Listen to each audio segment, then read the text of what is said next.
Seja muito bem-vindo a mais uma oração aqui no nosso canal. Hoje nós vamos falar sobre o processo da obra de Deus. Nós vamos entender como é que isso funciona.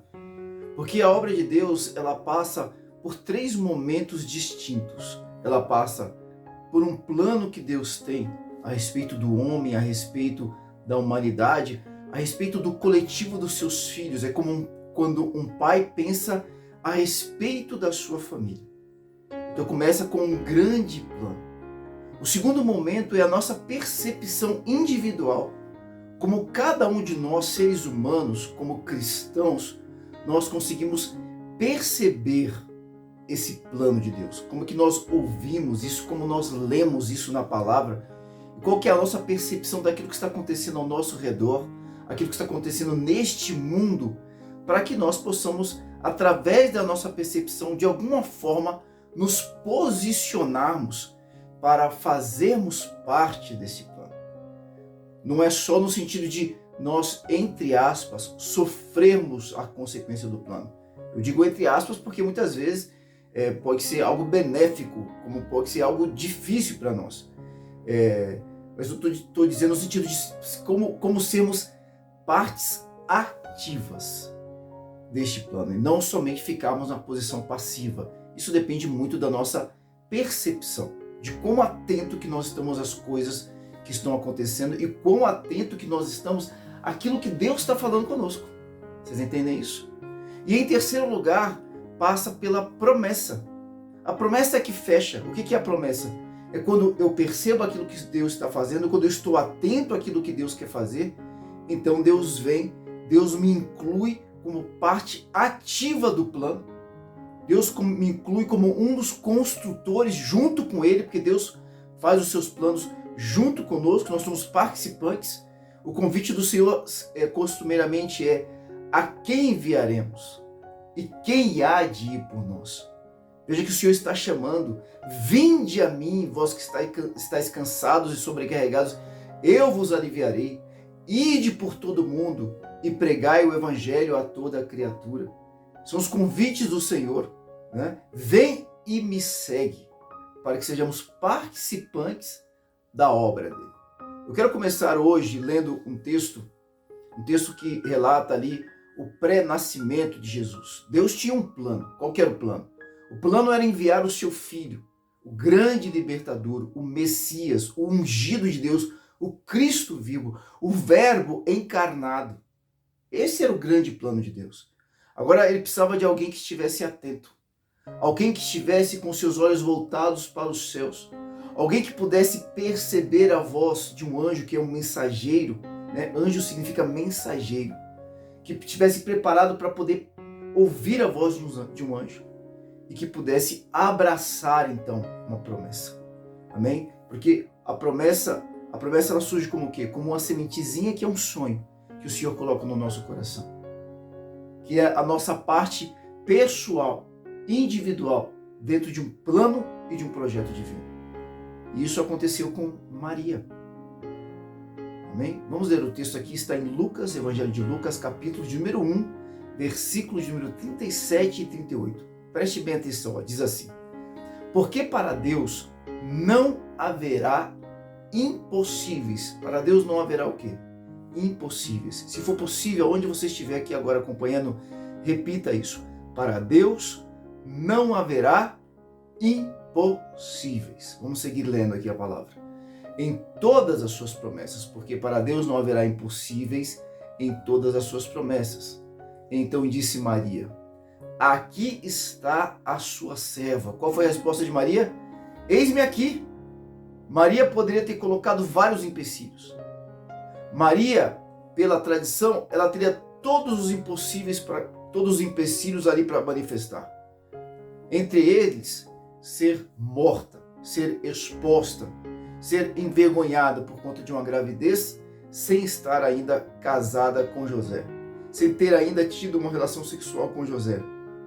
Ela estava arriscando o seu casamento, ela estava arriscando a sua reputação, ela estava arriscando a reputação da sua família, a reputação de José, o homem que ela amava, o seu noivo, e ainda estava arriscando a própria vida Porque caberia a José, se houvesse a desconfiança de infidelidade, de que Maria era impura, caberia a José denunciá-la para que Maria, em praça pública, fosse apedrejada até a morte. Ela arriscou a própria vida, mas quais foram as palavras dela para o anjo? Quais foram as palavras dela diante do chamamento do Senhor? Ela disse, vamos ler aqui no texto, aqui está a serva do Senhor. Eis-me aqui, em outras palavras. E ela diz que se cumpre em mim o quê? Conforme a tua palavra. Que se cumpre em mim como? Conforme a tua palavra. Isso se chama o quê? Fé. Muitos de nós pensamos que fé é olhar para uma situação desafiadora na nossa vida e dizer assim, eu determino, né? E tal coisa vai acontecer. Fé é se abrir para que a vontade do Senhor se cumpra em nós. Fé não é estabelecer o meu querer. Isso pode ter até outro nome, pode ser até ousadia, pode ter até uma porção de fé aí. Mas a fé que move montanhas, a fé que Deus espera de nós é, Senhor, que o teu querer se cumpra na minha vida. Eis-me aqui, que seja feita a tua vontade e não a minha. Os planos de Deus, queridos, são extraordinários. Deus tem planos que são bons para nos prosperar em todas as áreas. Em todas as áreas pode haver prosperidade, crescimento, abundância. E são planos de prosperidade que eles acendem em nós uma esperança a respeito do amanhã. E criam diante dos nossos olhos um novo futuro. Por isso que a palavra diz que Deus é bom, porque Deus nos conduz ao sonho, aos bons sonhos. Por isso que a palavra diz, haverá bom futuro. Então nós precisamos, em primeiro lugar, crer nisso. Deus tem planos. E esse que tem planos, ele é soberano. E os planos de Deus, eles são tão incríveis que os próprios planos dele o glorificam. Na oração do Pai Nosso, nós aprendemos a orar, glorificado seja o teu santo nome. Eu quero que nós entendamos hoje que os próprios planos de Deus, eles glorificam o nome do Senhor, glorificam o próprio Deus. Por um outro lado, mortes, fracassos, derrotas, não glorificam a Deus. Conduzem as pessoas ao quê? A questionarem a Deus, a duvidarem de Deus, a questionarem a respeito do propósito da própria vida. E é o que nós temos visto muito nesses dias, a morte, a destruição, o roubo, a dor, fracassos. Você entende isso? Existe um teólogo chamado Randy Clark. Ele é um escritor cristão que ele diz assim, sinais e maravilhas são a maneira número 1, sinais e maravilhas, são a maneira número 1 que Deus é glorificado nas Escrituras. Número 1.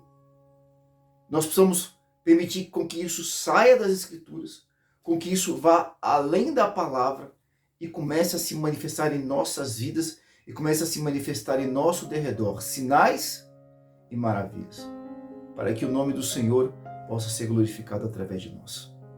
Para glorificar a Deus e reconhecer a sua grandeza, é necessário, em primeiro lugar, conhecer o Senhor, conhecê-lo. E a melhor maneira de conhecer o Senhor é exatamente através do quê? Da manifestação do seu amor. Por quê? Porque Deus é o próprio amor. O apóstolo João ele escreve dizendo, Deus é amor. E quando nós nos abrimos para conhecermos este amor, nós conhecemos verdadeiramente quem é Deus. Mas além do amor, nós precisamos conhecer o quê? A autoridade de Deus. A forma como Deus age, que é o quê? O seu poder. Amém? Então quando nós nos abrimos para conhecer o amor de Deus e o poder de Deus, de forma especial através de Jesus Cristo, Porque é o amor e é o poder ali manifesto no Filho por intermédio do Espírito Santo. Nós temos acesso a Cristo através do Espírito que está em nós, que habita em nós, que nos transformou, que fez de nós um templo para Ele habitar. O templo onde o Espírito habita é você, é a tua vida que nos conduz a conhecer o próprio Cristo, a conhecer a Jesus. Vamos falar um pouco sobre isso, vamos mergulhar um pouco mais nessa mensagem para que nós possamos compreender o que Deus tem para nós. A bondade do Senhor, ela está expressa em absolutamente tudo. Quando você acorda de manhã e você vê o sol nascendo, uma criança que nasce, um bebezinho que sorri, quando você, sabe, o ar que você respira, em todos os lugares, se você for parar e atentar um pouco à natureza, às pessoas, a todas as coisas, você vai ver que a bondade de Deus, ela está expressa em todos os lugares. Nos planos de Deus e na nossa percepção dos planos de Deus e em suas promessas. São as três coisas que nós precisamos destrinchar aqui. Amém? Está claro para nós que a bondade dele está manifesta em tudo. Então nós precisamos agora compreender o que nós começamos aqui conversando. Como é que funcionam os planos de Deus? Como é que funciona a nossa percepção a respeito desses planos? E como é que funciona a questão das promessas? Como é que Deus ele trata o seu plano agora de forma individual comigo e com você? Porque diante de tudo isso, a minha resposta precisa ser compatível a quem Deus é. Nós estamos falando que Deus o quê? Manifesta a sua bondade em todas as coisas. E eu preciso ter uma boa resposta a tudo isso. Um bom plano. Deus tem um bom plano. Nós olhamos hoje para toda a humanidade. Dias terríveis que nós estamos vivendo. A pandemia, uma quantidade absurda de mortes. Nós vivemos um tempo de terror. A economia se colapsando, tantos desafios, desemprego e por aí vai. Deus tem um bom plano. Vamos para a palavra? Jeremias 29:11 diz bem assim: porque sou eu que conheço os planos que tenho para vocês, diz o Senhor, planos de fazê-los prosperar e não de causar dano, planos de dar a vocês esperança e um futuro. Olha que demais. Eu posso reler? Porque sou eu que conheço os planos que tenho para vocês. Eu que sei quais são os planos que eu tenho para vocês. Diz o Senhor. Planos de fazê-los prosperar e não de causar dano. Planos de dar a vocês esperança e um futuro. Se você observar atentamente o curso da história através dos diferentes episódios bíblicos, se você pegar a Bíblia e ter uma visão um pouco mais histórica da palavra de Deus, há algo que fica muito claro, tem algo que salta assim aos nossos olhos. É que Deus ele estabelece a vontade dele através, é claro, dos seus planos, dos seus projetos. E aí ele comunica esses planos e esses projetos através do quê? Da promessa. Como é que Deus comunica os planos dele? Fazendo-nos promessas. Que costumeiramente são promessas individuais. Mas essas promessas individuais fazem parte de um plano que vai além de mim mesmo. Um plano que abarca toda a humanidade. Um plano que muitas vezes abarca o meu país, a minha cidade, a minha família. E Deus vem e faz promessas para mim. Como existem algumas promessas que Deus faz para um conjunto de pessoas. Agora, aquele que está atento e percebe, porque eu preciso estar atento, estar preparado para ouvir, ele tem a oportunidade de quê? De crer. E a palavra diz, quem crê, verá. E quando nós cremos nos planos de Deus, a nossa percepção a respeito da própria vida, a nossa postura diante da vida muda. A forma como você acorda de manhã muda. A forma como você vai dormir, a forma como você se relaciona com as pessoas muda. A Bíblia diz, se creres, verás a glória de Deus. E aí nós nos colocamos na posição de quê? De participantes do plano de Deus. A grande questão é essa. Deus tem um plano. Eu sou filho de Deus. Será que eu vou me colocar na posição de ser participante? Para isso eu preciso do quê? É do segundo ponto. Eu preciso de ter uma boa percepção. Eu preciso estar com os meus ouvidos atentos. Eu preciso estar atento ao que está acontecendo. Eu preciso estar conectado com Deus para que quando Ele fale, eu o ouça. Porque o que está escrito na Escritura? Muitos terão ouvidos e quê? Não ouvirão. Terão olhos e o quê? Não verão. Qual tem sido a minha percepção? Eu olho para o mundo atual e as coisas que estão acontecendo, eu só vejo morte, destruição, dor? Ou estou enxergando um plano de Deus? Eu fico sem paz diante de todas as coisas porque eu não consigo ver a luz?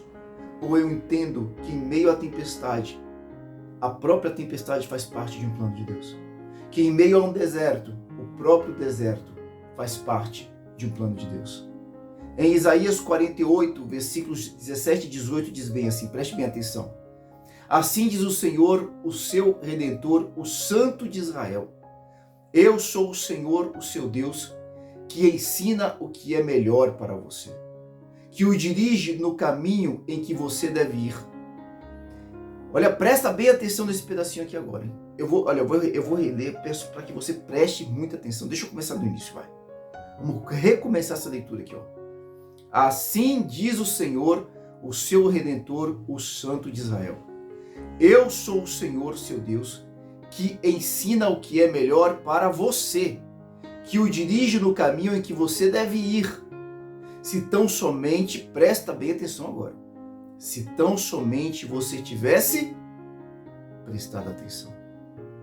Se tão somente você tivesse prestado atenção às minhas ordens, sua paz seria como um rio, sua retidão como as ondas do mar.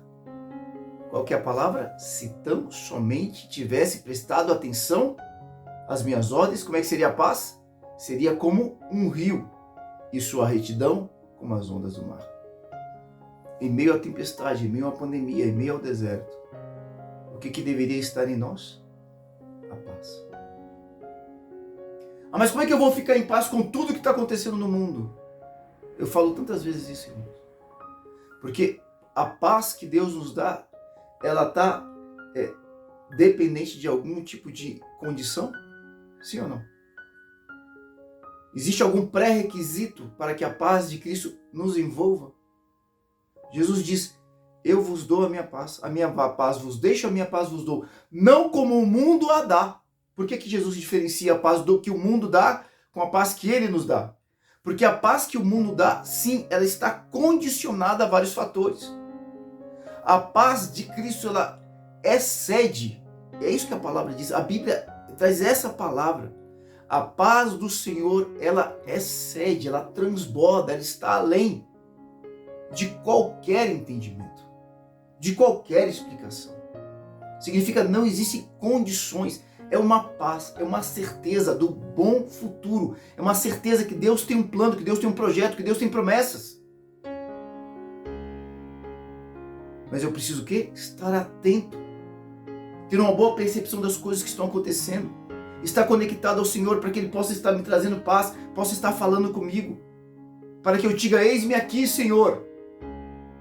E em terceiro lugar, o quê? As promessas. Deus tem um plano. Eu preciso estar atento para compreender esse plano de Deus. Estar preparado para receber o quê? As promessas dele para a minha vida, para que eu seja participante desse plano. Para que eu saia de uma posição passiva, mas para que eu esteja ativamente vivendo esse plano de Deus na minha vida. Isaías 55, 8 e 9. Preste bem atenção a esse texto. Pois os meus pensamentos não são os pensamentos de vocês. Não são. Nem os seus caminhos são os meus caminhos. Não são. Declara o Senhor. Assim como os céus são mais altos do que a terra, também os meus caminhos são mais altos do que? Do que os seus caminhos. E os meus pensamentos são o quê? Mais altos do que o quê? Do que os seus pensamentos. Amém? Olha o texto em Romanos 8, 28. Diz assim, sabemos que Deus age em todas as coisas com que propósito? Para o bem daqueles que o amam, dos que foram chamados de acordo com o quê? Com o seu propósito. Vamos reler? Sabemos que Deus age em todas as coisas para o bem daqueles que o amam, dos que foram chamados de acordo com o seu propósito. Amém? Tudo o que está acontecendo, todas as coisas, tudo ao teu derredor, problemas a nível mundial e problemas a nível do nosso país, problemas individuais teus, qual que é o propósito?